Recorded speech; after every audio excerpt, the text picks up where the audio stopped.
Flamey friends! Today we're taking a look at Disney Plus's new movie, Peter Pan and Wendy. Full disclosure, I have not read through the original J.M. Barrie book, so I cannot speak to any mistakes or inaccuracies and can only really speak to it on a movie perspective. Speaking of movies, there have been a lot of them, haven't they? From the original animated classic to the beloved Robin Williams Hook to the 2003 Peter Pan with Jeremy Sumpter, the Once Upon a Time take on Peter Pan, which is my personal favorite, and the oddly named Pan, which had Hugh Jackman singing Smells Like Teen Spirit, and was by far the weirdest of the lot. But now here we are with Disney's new take on it.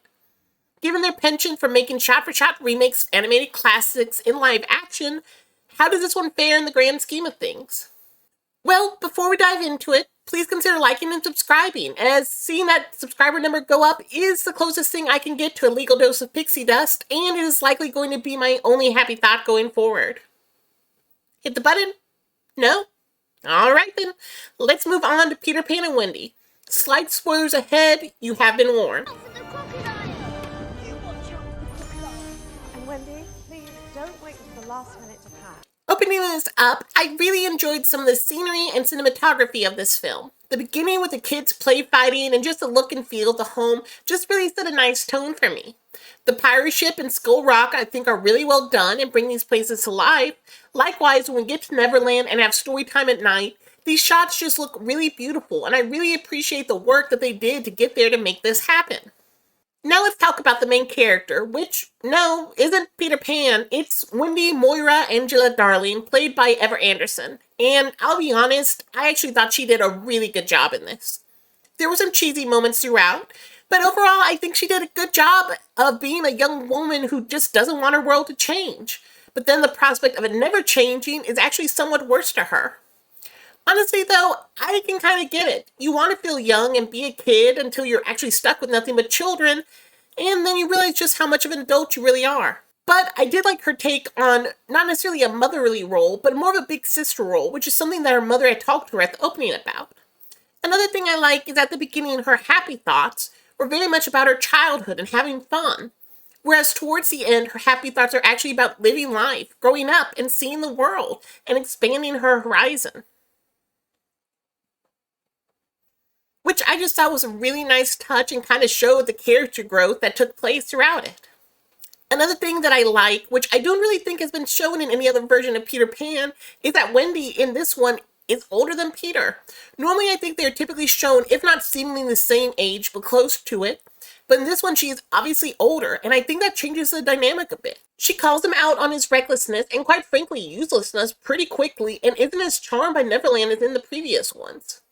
Which, to be fair, there's not too much to get charmed by, but I'll get into that later. Let's now talk about our next major character. Nope, still not Peter Pan, but Hook, played by Jude Law.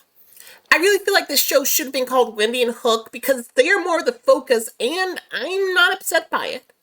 One thing I do like is that this Hook does feel a bit menacing, although the slow swordplay and downright boring fights do take away from that a lot. Character-wise, though, I think they made an interesting change, which this is a bit of a spoiler, but it's also one that I think most people will figure out pretty quickly, even before the big reveal. Hook, or James as he used to be called, was actually a lost boy. The first lost boy, actually, Peter's best friend. At least until he made the horrific mistake of missing his mother and Peter banished him from Neverland. Which, damn, there are certain moments where I feel like they were certainly setting up Peter to be the bad guy, and I sort of wish they had gone with that take instead. I don't want to ruin Peter Pan for anyone. My best friend adores the Peter Pan story and his character, but the reason I like the Once Upon a Time version of him so much is, honestly, taking kids away from their families, put them on an island where they can never grow up and never leave is kind of fucked up. So I do think there are avenues to explore that kind of dark side of that. Should every interpretation be that way? No, absolutely not. But we've had more of the goofy, goody Peter, so I wouldn't have minded Disney really changing things up and making Peter just an absolute psycho in this. Instead, we have to downplay Peter's absolute betrayal of his friend, whom he banished and then cut off the hand of once an older James returned, rightfully pissed at Peter, because oh boy, Hook wants to murder all the Lost Boys. Which, one thing I did like, which I know a lot of people were up in arms about apparently, is that the Lost Boys aren't all boys. They reference it in one sentence, and that was it, and I appreciate it. One other thing I want to touch on about The Lost Boys is that the internet is a buzz about it being the first leading role for someone with Down syndrome, as Noah Matovsky plays Slightly, and I thought they did a fantastic job. But that role wasn't so much a lead role, so much as he popped up here and there, which isn't anything bad, that's just how the cast is treated, honestly. Somehow this movie felt both really long and really short at the same time, and I think that mainly comes down to my biggest issue with the movie, which is Peter Pan, played by Alexander Maloney. As stated at the beginning, I've seen lots of takes on Peter, and when I think of him, I think of a boy who is somewhat impish, treats everything as a big game, doesn't take things too seriously, and just wants to have fun.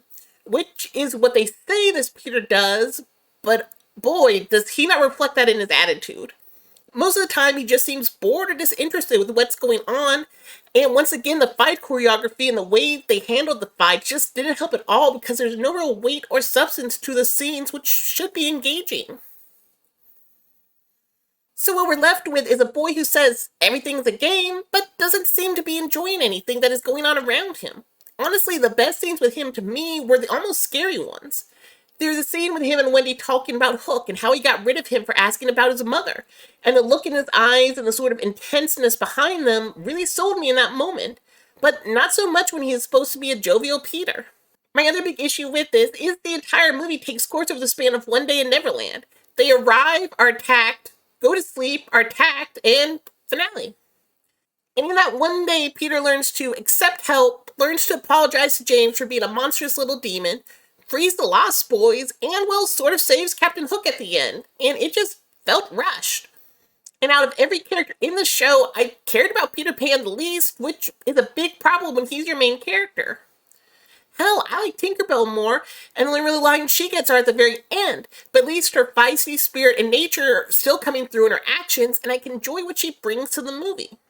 The only other issue I have besides the major one is that Neverland itself seems oddly boring. Where's the Mermaid Lagoon, the Hangman's Tree, or Crocodile Creek?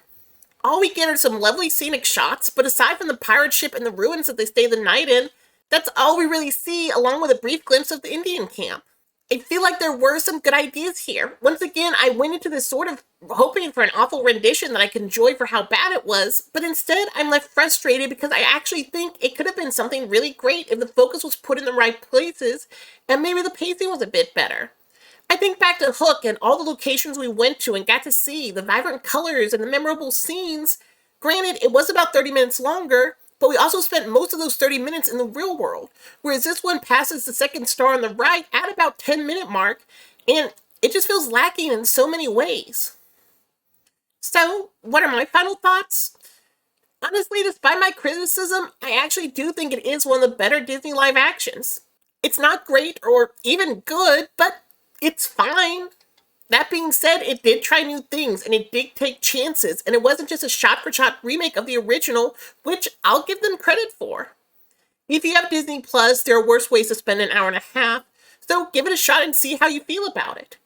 If you do watch it, let me know in the comments below what you thought about it. Or honestly, I'd love to hear your opinions on the Disney live actions as a whole, as well as any of the Peter Pan movies you've seen. What is your favorite take on the boy who never grows old? That's all for now, plenty friends. Take care, and until next time, bye!